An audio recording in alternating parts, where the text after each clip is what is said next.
Breakfast time. We're going to begin the book of Hebrews.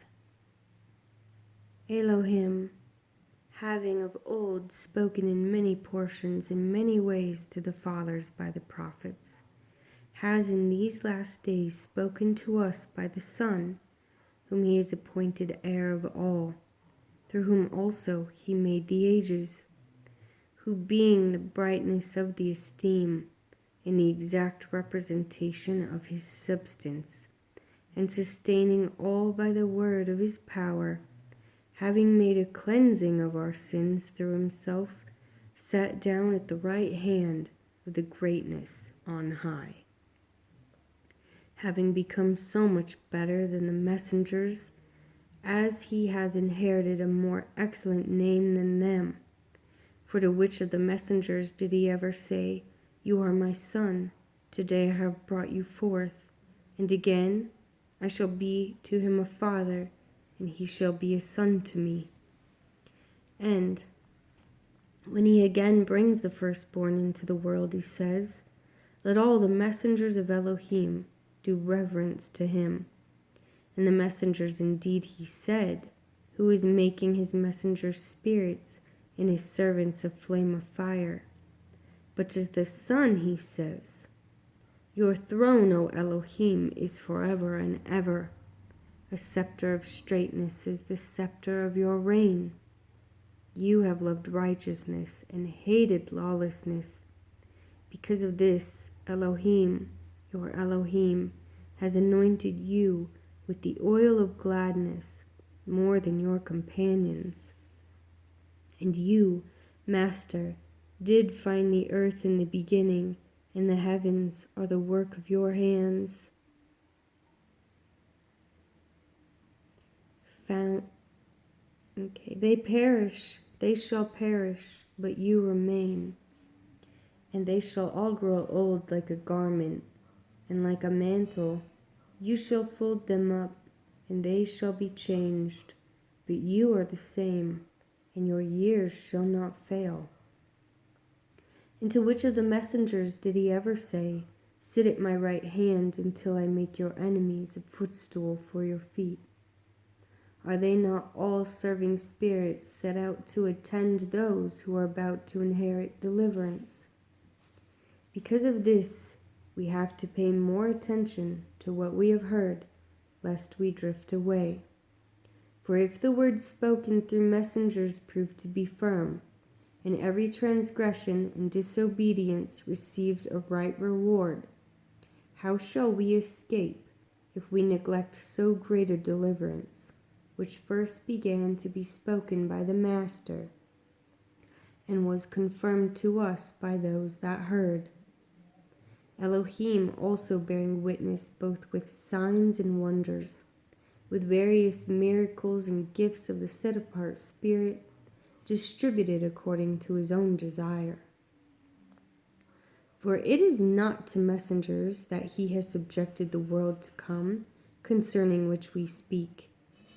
But somewhere one has witnessed, saying, "What is man that you remember him, or the Son of Man that you look after him? You have made him a little lower than Elohim. You have crowned him with esteem and respect, and set him over the works of your hands. You have put all in subjection under his feet, for in that he put all in subjection under him. He left none that is not subjected to him. But now we do not yet see all subjected to him.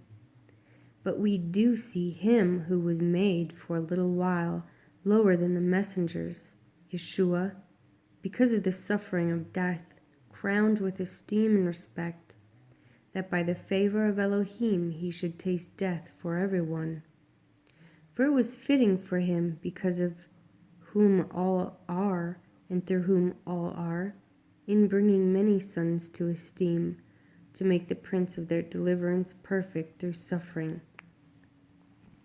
For both he who sets apart and those who are being set apart are all of one.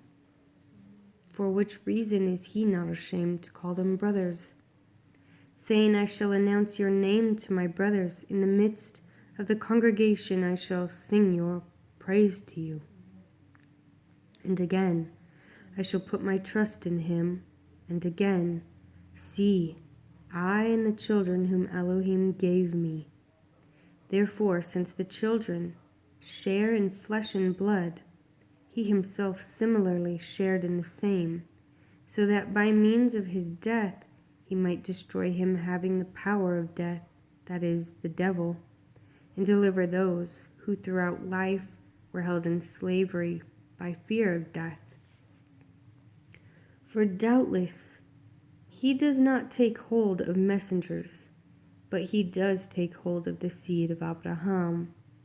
So in every way he had to be made like his brothers, in order to become a compassionate and trustworthy high priest in matters related to Elohim, to make atonement for the sins of the people.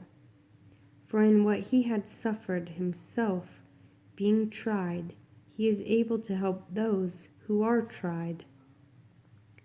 Therefore, set apart brothers, partakers of the heavenly calling, closely consider the emissary and high priest of our confession, Messiah Yeshua, who was trustworthy to him who appointed him, and also Moshe and all his house. For this one has been deemed worthy of more esteem than Moshe, as much as he who built the house enjoys more respect than the house. For everyone's house is built by someone, but he who built all is Elohim. And Moshe indeed was trustworthy in all his house as a servant, for a witness of what would be spoken later. But Messiah is a son over his own house, whose house we are if we hold fast the boldness and the boasting of the expectation firm to the end. Therefore, as the set-apart Spirit says, today, if you hear his voice, do not harden your hearts as in the rebellion in the day of trial in the wilderness, where your fathers tried me, proved me, and saw my works 40 years. Therefore I was grieved with that generation and said, they always go astray in their heart, and they have not known my ways. As I swore in my wrath, if they shall enter into my rest. Look out, brothers, lest there be in any of you a wicked heart of unbelief in falling away from the living Elohim. But encourage one another daily, while it is called today, lest any of you be hardened by the deceivableness of sin. For we have become partakers of Messiah if we hold fast the beginning of our trust firm to the end. While it is said, today if you hear his voice, do not harden your hearts as in the rebellion. For who, having heard, rebelled? Was it not all who came out of Mizraim, led by Moshe? And with whom was he grieved 40 years? Was it not with those who sinned, whose corpses fell in the wilderness? And to whom did he swear that they would not enter his rest, but to those who did not obey? So we see that they were unable to enter in because of unbelief. Therefore, since a promise remains of entering into his rest, let us fear lest any of you seem to have come short of it.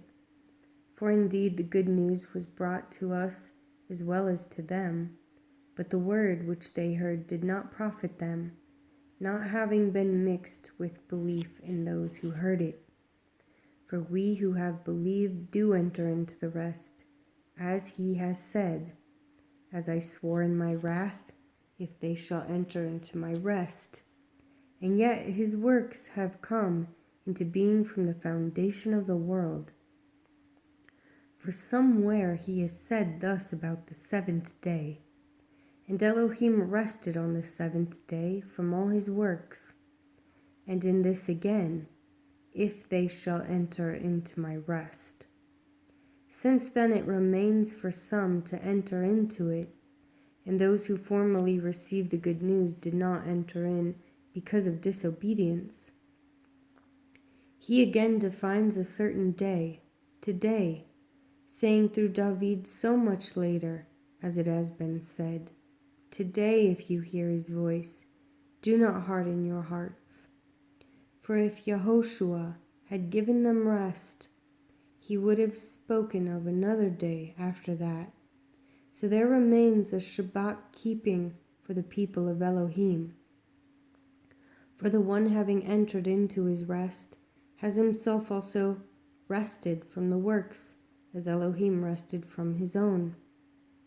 Let us therefore do our utmost to enter into that rest, lest anyone fall after the same example of disobedience.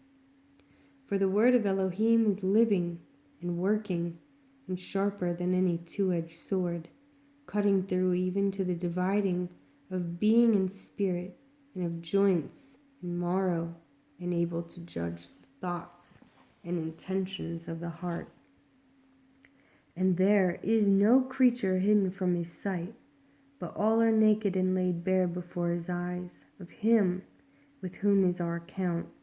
Therefore, since we have a great high priest who has passed through the heavens, Yeshua, the Son of Elohim, let us hold fast our confession. For we do not have a high priest unable to sympathize with our weaknesses, but one who was tried in all respects as we are, apart from sin. Therefore, let us come boldly to the throne of favor, in order to receive compassion and find favor for timely help.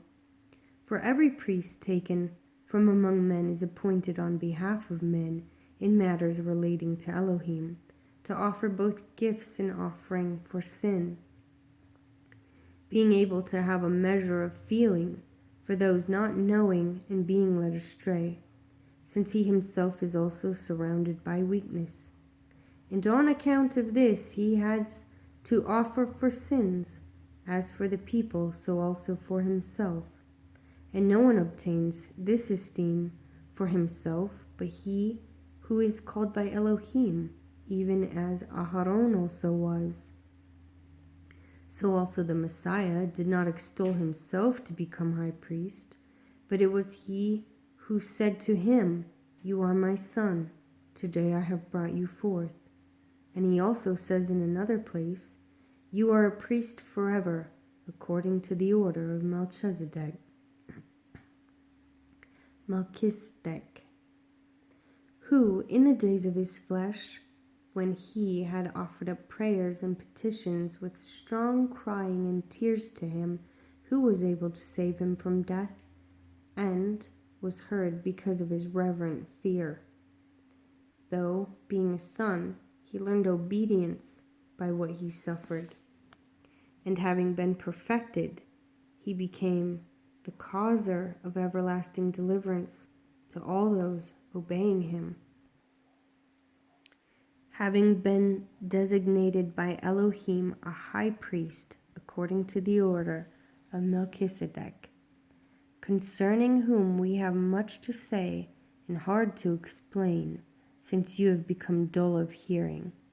For indeed, although by this time you ought to be teachers, you need someone to teach you again the first elements of the words of Elohim, and you have become such as need milk and not solid food. For everyone partaking of milk is inexperienced in the word of righteousness, for he is a babe.